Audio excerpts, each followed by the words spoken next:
Bagaimana alur pendaftaran di Darul Hijrah?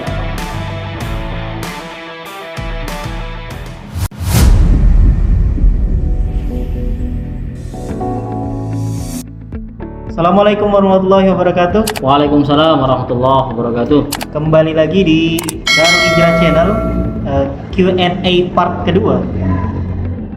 Sekarang kita akan menjawab pertanyaan-pertanyaan dari sosial media kita. Nah, kita udah dapat pertanyaannya, dan kembali lagi setiap pertanyaan akan dijawab oleh Ustadz Sultan. Siap. Oke, tanpa basi-basi langsung saja untuk pertanyaan pertamanya adalah bagaimana alur pendaftaran di Darul Hijrah? Baik, Assalamualaikum warahmatullahi wabarakatuh. Waalaikumsalam warahmatullahi wabarakatuh. Menjawab dari beberapa pertanyaan. Yang pertama tadi tentang alur pendaftaran di Darul Hijrah, khususnya untuk program beasiswa dulu. Ada beberapa langkah, 6 langkah untuk pendaftaran di program beasiswa Darul Hijrah. Yang pertama, pengisian form pendaftaran melalui link, atau bisa langsung datang ke kantor pusat Darul Hijrah yang beralamat Kejauhan Putih Tambak 110 Surabaya Timur. Untuk mendapatkan link bisa di website kita di bawah ini. Pengisian data tanpa kunci. Setelah pengisian link sukses melalui online ataupun dari kantor langsung, nanti otomatis dari sistem akan memberikan jawaban bahwasanya data putra jenengan sudah keterima di administrasi, di admin. Ada pemberitahuan untuk selanjutnya pembayaran formulir. Setelah pembayaran, otomatis nanti daftar atau nomor ID yang sudah terdaftar di online maupun di kantor itu sudah terdaftar sebagai pendaftar calon santri baru. Nah, itu langkah pertama. Langkah keduanya, tinggal setelah dari admin merespon pembayaran tadi itu, nanti tinggal menunggu jadwal tes seleksi. Biasanya setiap 2 pekan atau enggak di akhir bulan, tergantung dari jadwal panitia. Nanti biasanya dihubungin panitia.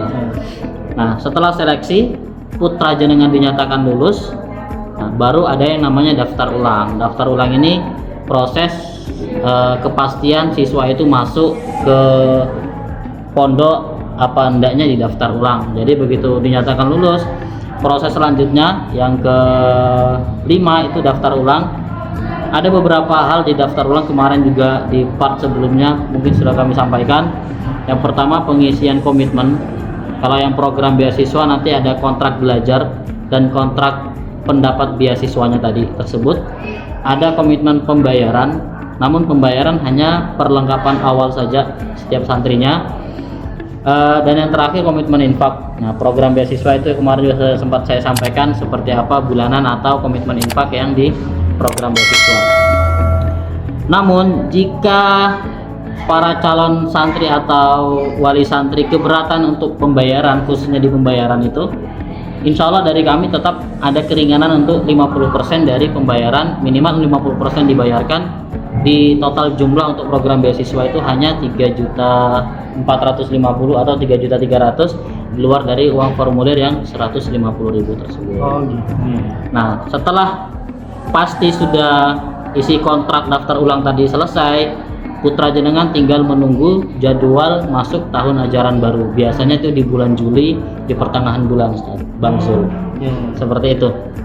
Oke, pertanyaan kedua selanjutnya. Oke, pertanyaan kedua, apa saja materi yang diperlukan untuk kesiapan teks seleksi? Oke, siap. Bocoran mungkin ya. Bocoran santri-santri itu masuk jadwal tes seleksi. Kita ada beberapa poin seleksi. Yang pertama tahfidz, yang kedua akademik, yang ketiga kesehatan. Apa aja? Tahfidz ini ada beberapa hal. Yang pertama, kecepatan dia hafalan. Artinya santri itu belum punya hafalan, biasanya di surah-surah pertengahan. Jadi dari panitia itu kasih nama surah sama ayatnya, tolong dihafalkan. Dikasih jangka waktu 5 menit, dia dapat berapa ayat hafalan baru. Nah, itu kekuatan kecepatan hafalan. Itu yang pertama. Yang kedua, di tipenya tahfidz ada qiraah atau bacaan. Makhrajnya seperti apa, kelancaran bacaan Qur'annya seperti apa. Tapi kalau masih iqra, ya mohon maaf, nilainya agak berat. Namun catatan di belakangnya tetap kalau dia yatim atau piatu, sudah tanggung jawab kami untuk tetap kita bisa membantu untuk bisa masuk di program beasiswa.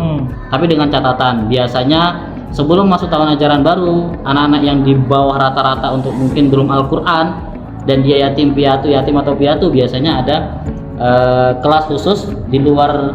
Setelah sekolah dia bisa ke pondok kami. Ada program khusus untuk anak-anak persiapan masuk di tahun ajaran baru. Tapi khusus anak-anak yang itu tadi, catatan tadi itu. Yang kedua ada akademik secara umum, ada matematika, bahasa Indonesia dan juga bahasa Arab. Nah, itu akademik. Nanti ada 40 soal.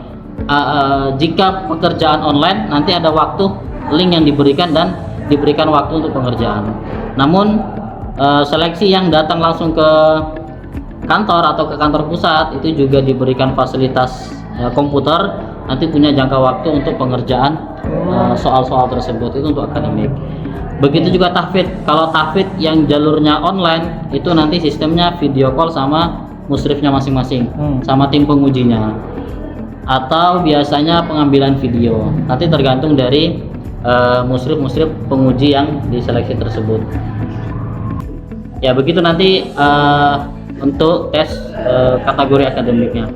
Yang terakhir ada tes kesehatan. Yang pertama kesehatan itu biasanya tes fisik, seperti apa kekuatannya dia, push up, pull up, lari dan lain-lain, hal-hal seperti itu. Namun nanti di berkas juga ada yang namanya tes lab atau kesehatan dari puskesmas dan lain-lain, surat keterangan sehat seperti itu. Baik, mungkin itu pertanyaan-pertanyaan untuk saat ini yang kita bisa jawab. Pertanyaan-pertanyaan selanjutnya bisa komen-komen di sosial media kita. Dan jangan lupa selalu pantau channel sosial media Darul Hijrah, dan seterusnya kami akan menjawab pertanyaan-pertanyaan dari sosial media kita. Sampai jumpa video selanjutnya.